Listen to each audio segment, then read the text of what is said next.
Hi, I'm Sherri. I'm the lead coach for HOSPO Health.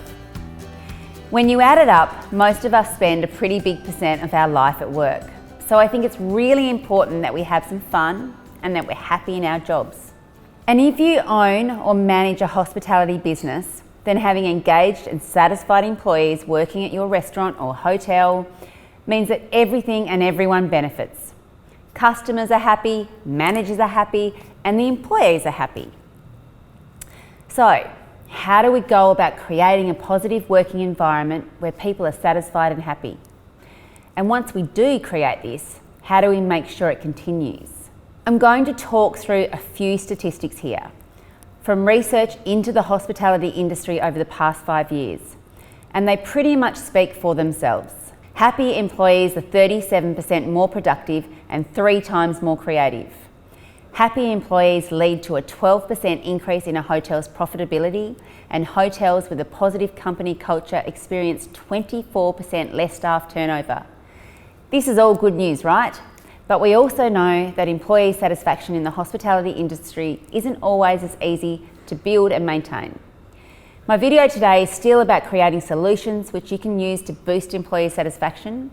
I'll talk through a list of tips and tricks that are relevant to the hospitality industry, and just as importantly, they won't cost thousands and thousands of dollars.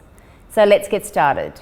One of my personal career highlights over the last few years has been creating a program called the Mind Games, which you might have heard of. It's basically a massive team building experience that centres around a main game day. And over the past few years, we've been able to raise almost $250,000 for local research into mental health. It sounds really easy when I wrap it up into 3 sentences, but actually it's been a lot of hard work and with a great team of people, including many volunteers. The point I want to make is that the Mind Games is a great example of how adding some fun into your workplace and including team building activities is really important for staff. And ultimately, it's also important for the success of the business. The number one point I want to give you is to keep the atmosphere fun. This doesn't mean throwing parties or lots of balloons, and it doesn't mean overloading everyone with your dad jokes. You just want to create a workplace where people can enjoy working together. Make sure there is time for staff to build relationships.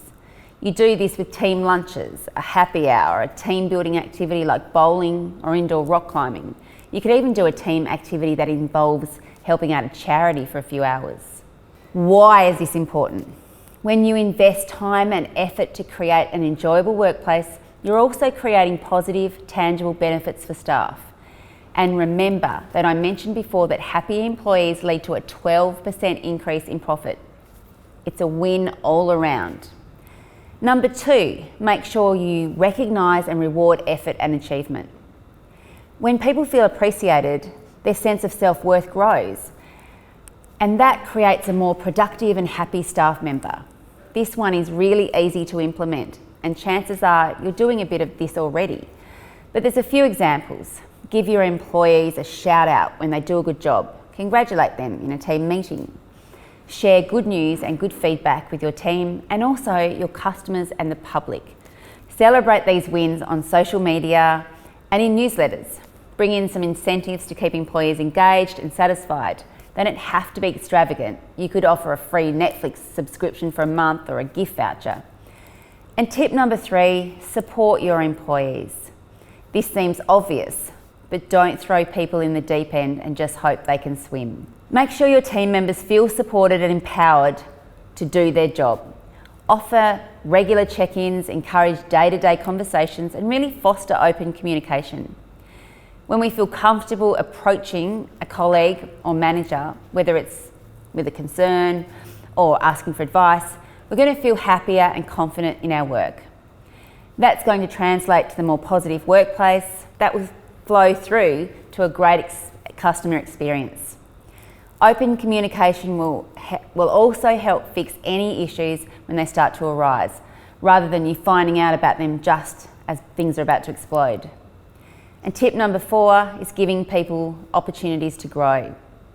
None of us want to feel like we're in a dead-end job, whether we are just starting out in our career Or at the other end and thinking about retirement. Everyone needs to feel that they are making a contribution and adding value to their team and workplace.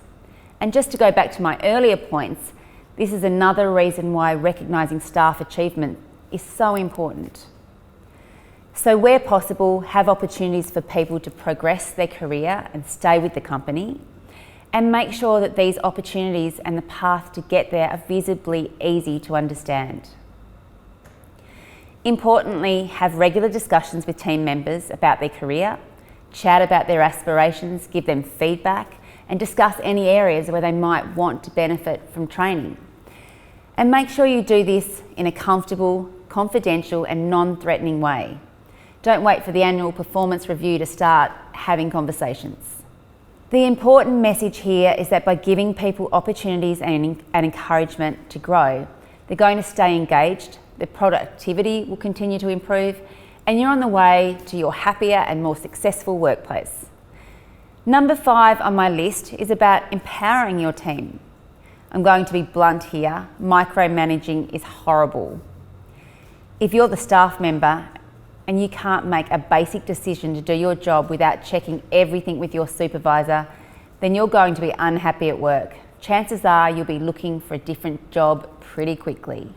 And if you're the type of manager who micromanages and doesn't trust your staff to do their jobs, then you're going to be wasting a lot of time and money that could be better directed into running the business. So what's the answer? Training, trust, empowerment. Make sure your staff are given a proper induction when they start, as well as the right training for their role, keeping the lines of communication open, and empower them with your trust and support to do their role with confidence. Let them know their role is valuable within the company.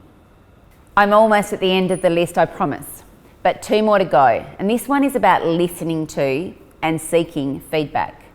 Listen to your employees. They're at the coal face, so they see or hear it all, from every customer concern or complaint through to the compliments and the repeat bookings. Be sure to ask your team for feedback on a regular basis. They'll be in a position to give you great information on customer experience, ideas for sales, promotions, and also staff experience. And if there are problems bubbling away, you want your team to let you know so that you can fix them rather than have them get out of control. Just be sure to let them know that even if the feedback's bad, you won't shoot the messenger.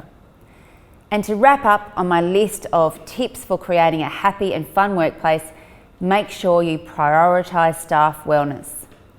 Whether your business is a large or small, a 24/7 full-service hotel or a restaurant that opens 4 days a week, you have one really important thing in common: your team are the very core of your business, and without them, your hotel or motel or restaurant or cafe or club could not function the way it should.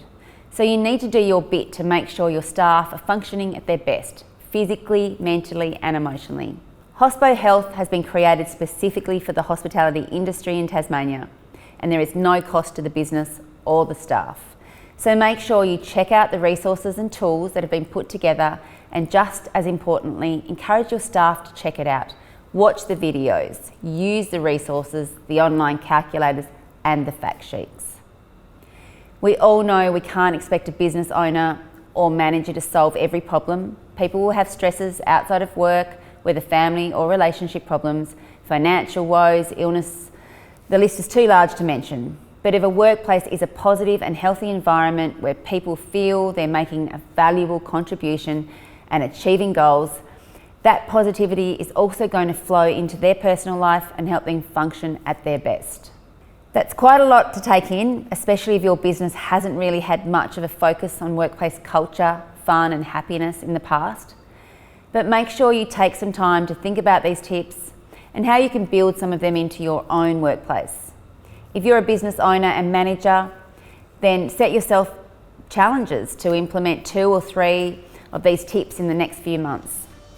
And if you're a team member, have a chat to your supervisor or manager about some of these ideas, because good initiatives don't have to be driven from the top. Good luck, and just remember, make it fun.